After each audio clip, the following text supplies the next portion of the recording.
Welcome to The Explainer. I am so thrilled to have you here today. If you're the kind of focused learner who just loves cutting through the noise and getting straight to the heart of complex issues, you are absolutely in the right place.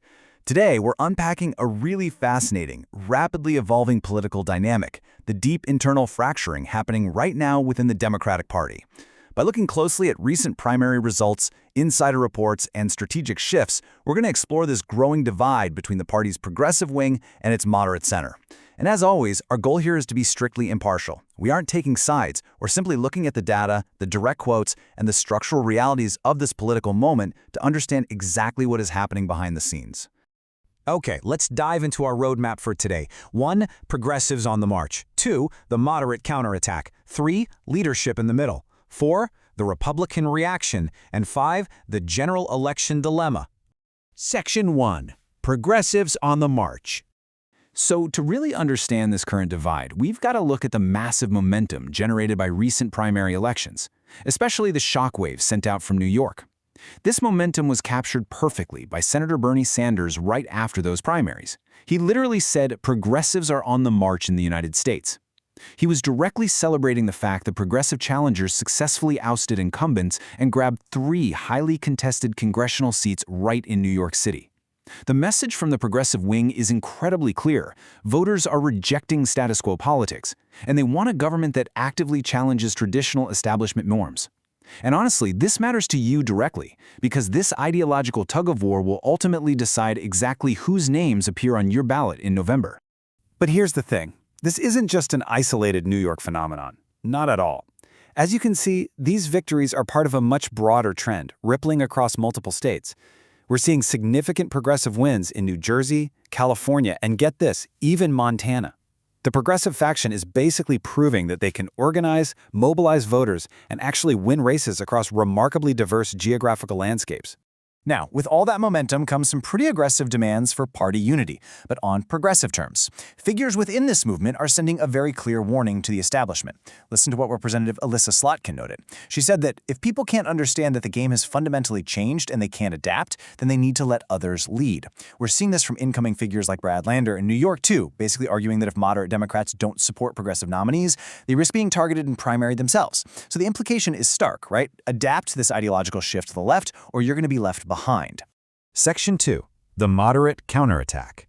Now, what's incredibly interesting about this is the immediate and fierce whiplash from the other side. According to recent coverage by Axios, centrist Democrats are actively organizing and preparing for a fight. One anonymous centrist lawmaker put it bluntly to Axios, saying there's going to be war. Moderates are reportedly referring to these incoming left-wing members as bomb throwers, not problem solvers, and they're expressing deep concern that this faction just intends to hijack the legislative process to extract extreme ideological concessions.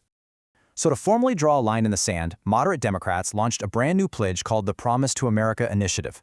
Look at these tenets: capitalism over socialism, fiscal discipline, strong borders, and pride in the United States. Honestly, at first glance, you'd be forgiven for thinking you just stumbled into a Republican convention. But that's the whole point. Moderates are deliberately embracing these core, traditionally conservative concepts to aggressively distance themselves from the progressive wing and signal to their constituents, hey, we are not adopting a socialist platform. Initially, this pledge only secured 13 signatures from House Democratic members and candidates.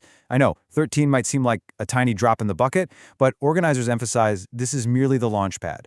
Over the coming months, they have this massive operational goal to rally 20 candidates, 200 state and local officials, and eventually 2,000 donors, activists, and community members. So they aren't just putting out a quick press release, they are trying to build a structural firewall right inside their own party. And what might actually surprise you is exactly where this moderate wall is being built. It's actually coming from representatives in traditionally deep blue states. We're talking California, New York, Oregon, and New Hampshire. It really proves that you absolutely cannot view entire states as a single ideological monolith. These moderates represent specific, centrist districts within those states, districts where leaning too far left practically guarantees a loss. They're aggressively protecting their specific purple constituencies. Democratic strategist D. Rosa summarized this moderate panic perfectly on Fox News, saying, "It is time to sound the alarm for the middle. This is an attempt by the socialists to do a full-on takeover of the party. The underlying fear here is basically a giant domino effect. Moderates are terrified that establishment Democrats, who are scared of facing progressive primary challengers in their own districts, will proactively move further and further to the left just for self-preservation and quietly drag the entire party's platform leftward with them." Section 3. Leadership in the middle. So with this civil war brewing, you gotta wonder, how is the leadership responding? Well, House Democratic leader Hakeem Jeffries finds himself walking a remarkably tricky tightrope right now. When he's pressed on these internal ideological battles, Jeffries largely dodges the friction, proving that, sidestepping questions is practically an Olympic sport in Washington. He just says, what's in front of us right now is we gotta do everything to take back control of the House of Representatives. Leadership is adamantly insisting that securing the majority must come first. They're refusing to engage with the internal war and just want to focus entirely on broad, unifying economic messages, rather than getting bogged down in the socialist versus centrist debate. Section 4. The Republican Reaction. But while Democratic leadership tries their best to look the other way, their political opposition certainly is not. Republicans are enthusiastically capitalizing on this fracture. Donald Trump has actively seized on these progressive primary wins, completely framing the entire Democratic shift as a full embrace of extreme leftist ideologies.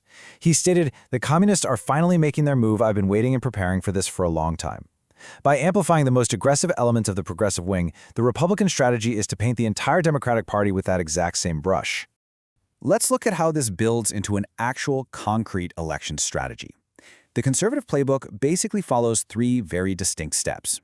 Step 1, highlight those far-left primary wins we talked about in New York and California. Step 2, use a guilt by association tactic to politically trap moderate Democrats. This forces them to either awkwardly defend or completely disavow the far-left elements of their own party. In Step 3, contrast that internal Democratic chaos with traditional Republican promises of lower taxes and a strong economy. Republicans absolutely love this dynamic because it forces moderate Democrats to fight a war on two fronts, against progressives at home and against Republicans in the general election. Section 5. The General Election Dilemma.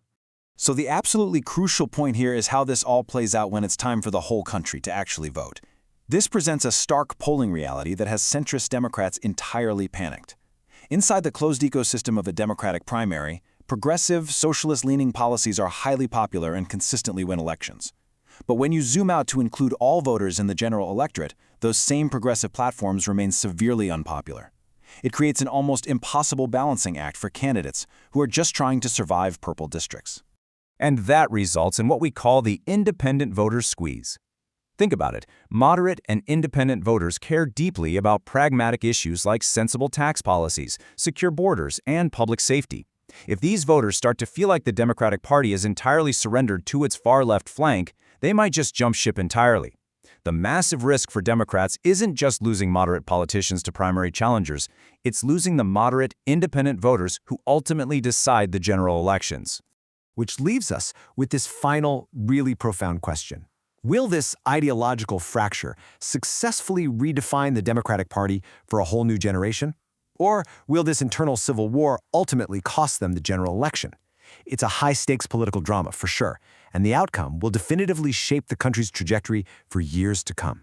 Thank you so much for joining me for this explainer today. I really hope this structured look through the source material has given you a clear, unbiased understanding of exactly what's happening behind the political curtain. Keep learning, stay curious, and we will see you next time.